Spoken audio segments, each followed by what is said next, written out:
Wakenya wengine wengi wanyonge wasifinywe. Make me come. Yeah?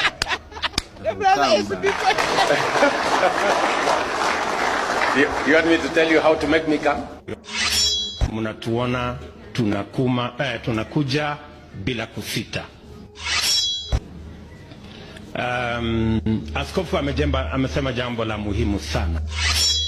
Tuko na soko mara 3. Tuko na Kasongo, tuko na soko ya affordable housing. Umejemba nyumba maji hapa, nyumba ngapi hapa Kakamega ama namna gani bwana? Lakini kama wewe hujasajili, Kiswahili imenichanganya hapo kidogo.